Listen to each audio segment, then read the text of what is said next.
Hello বন্ধুরা, SBI ক্লার্কশিপের notification বেরিয়ে গেছে। সেই নোটিফিকেশানের বিস্তারিত আলোচনা নিয়ে আমি চলে এসেছি। চলো শুরু করা যাক, ঠিক আছে। এসবিআই এই ক্লার্কশিপ রিক্রুটমেন্ট 2024 এই বেরিয়েছে। হ্যাঁ, 2024-25 এই নোটিফিকেশান, যেটা পোস্টার নাম হচ্ছে junior associates customers support and sales, advertisement number, ঠিক আছে। রেজিস্ট্রেশন কখন থেকে শুরু হবে? অনলাইন অ্যাপ্লিকেশন 17/12/2024 থেকে 7/1/2025 পর্যন্ত চলবে। এটা registration of application and payment of fees, এগুলো এই তারিখ পর্যন্ত চলবে, ঠিক আছে, বোঝা গেছে। এবার দেখে নাও, প্রিলি এক্সামিনেশানটা হবে ফেব্রুয়ারি 2025 হতে পারে, এবং মার্চ এবং এপ্রিল মাসে 2025 তোমরা এর মেন পরীক্ষা হওয়ার সম্ভাবনা রয়েছে, জেনে রাখো, ঠিক আছে। এবার দেখে নাও আমাদের কলকাতার ক্ষেত্রে কত ভ্যাকেন্সি রয়েছে। এই টোটাল ভ্যাকেন্সি এসবিআই ক্লার্কের ক্ষেত্রে তোমরা দেখতে পাবে যে এখানে এই যে 13,735 টোটাল ভ্যাকেন্সি, 13,735টা ভ্যাকেন্সি, হিউজ একটা ভ্যাকেন্সি বেরিয়েছে তোমাদের ক্ষেত্রে। সুখবর, ওয়েস্ট বেঙ্গলের ক্ষেত্রে 288 হচ্ছে এসসি ভ্যাকেন্সি, 62 হচ্ছে এসটি ভ্যাকেন্সি, 275 হচ্ছে ওবিসি ভ্যাকেন্সি, 125 হচ্ছে ইডব্লিউএস ক্যাটাগরির জন্য, আর 504টা হচ্ছে জেনারেল ক্যাটাগরির জন্য। টোটাল ভ্যাকেন্সি রয়েছে 1254টি কলকাতা ওয়েস্ট বেঙ্গলের ক্ষেত্রে, ঠিক আছে। এসবিআই ক্লার্কশিপ এক্সামে বসার জন্য এসেন্সিয়াল একাডেমিক কোয়ালিফিকেশান লাগবে, গ্র্যাজুয়েট হলেই হবে, graduation in any discipline from recognise university, ঠিক আছে। এবার দেখে নাও এজ লিমিট 1/4/2024 অনুযায়ী 20 বছর থেকে 28 বছরের মধ্যে হতে হবে, ঠিক আছে। এক্ষেত্রে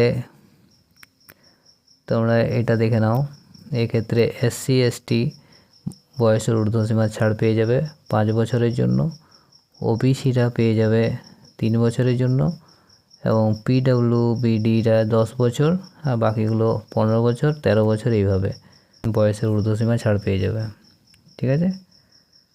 এবার দেখে নাও মিডিয়াম অফ এক্সামিনেশন লিস্ট। এখানে ওয়েস্ট বেঙ্গলের ক্ষেত্রে ইংলিশ, হিন্দি এবং বেঙ্গলি এই 3টা মিডিয়ামে পরীক্ষা নেওয়া হবে, ঠিক আছে। এবার দেখে নাও সিলেকশন প্রসিডিওর কী থাকবে এসবিআই ক্লার্কশিপ এক্সামের ক্ষেত্রে। 2টো ফেজে পরীক্ষা হবে। ফেজ 1 থাকবে প্রিলিমিনারি এক্সামিনেশন, 1 ঘন্টার পরীক্ষা হবে, টোটাল 100 নম্বরের পরীক্ষা হবে। এখানে থাকবে তোমার ইংলিশ ল্যাঙ্গুয়েজের ক্ষেত্রে 30 মার্কস, নিউমেরিক্যাল অ্যাবিলিটির ক্ষেত্রে 35 মার্কস, এবং রিজনিং অ্যাবিলিটির ক্ষেত্রে 35 মার্কস। টোটাল থাকছে 100 মার্কের পরীক্ষা। টোটাল থাকছে তোমার 100 নম্বরের পরীক্ষা হবে টোটাল। 30 ইংলিশ ল্যাঙ্গুয়েজ, 35 থাকছে নিউমেরিক্যাল অ্যাবিলিটি, আর রিজনিংয়ের ক্ষেত্রে থাকছে তোমার 35 নম্বর। টোটাল 100 নম্বর, 1 ঘন্টার পরীক্ষা হবে, ঠিক আছে। আর তোমাদের ফেজ 2 থাকছে মেন এক্সাম, সেখানে 200 নম্বরের পরীক্ষা হবে। জেনারেল ফাইন্যান্সিয়াল অ্যাওয়ারনেসের ক্ষেত্রে 50টি কোশ্চেনে 50 নম্বর, জেনারেল ইংলিশের ক্ষেত্রে তোমাদের 40 নম্বর, কোয়ান্টিটিভ অ্যাপটিটিউডের ক্ষেত্রে থাকছে 50 নম্বর, এবং রিজনিং অ্যাবিলিটি এবং কম্পিউটার অ্যাপটিটিউডের ক্ষেত্রে থাকছে 60 মার্ক। টোটাল থাকছে 200 নম্বরের পরীক্ষা। এটা তোমাদেরকে দিতে হবে 2 ঘন্টা 40 মিনিটের মধ্যে, ঠিক আছে। এবার দেখে নাও অ্যাপ্লিকেশন ফিস কত লাগছে। এসসি এবং এসটিদের ক্ষেত্রে কোনো এক্সামিনেশান ফি লাগবে না, নীল। জেনারেল এবং ওবিসি, ইডব্লিউএস এদের ক্ষেত্রে 750 টাকা এক্সামিনেশান ফি দিতে হবে। এই ওয়েবসাইটে গিয়ে হাউ টু অ্যাপ্লাই দেখে নাও, এই রেজিস্টার করতে পারবে এই দুটো ওয়েবসাইট থেকে, ঠিক আছে। এক্সাম সেন্টার দেখে নাও কোথায় রয়েছে এক্সাম সেন্টারগুলো। আমাদের ওয়েস্ট বেঙ্গলের ক্ষেত্রে এক্সাম সেন্টার রয়েছে তোমার এই সমস্ত জায়গায়, যেমন হচ্ছে আসানসোল, দুর্গাপুর, গ্রেটার কলকাতা, হুগলি, হাওড়া,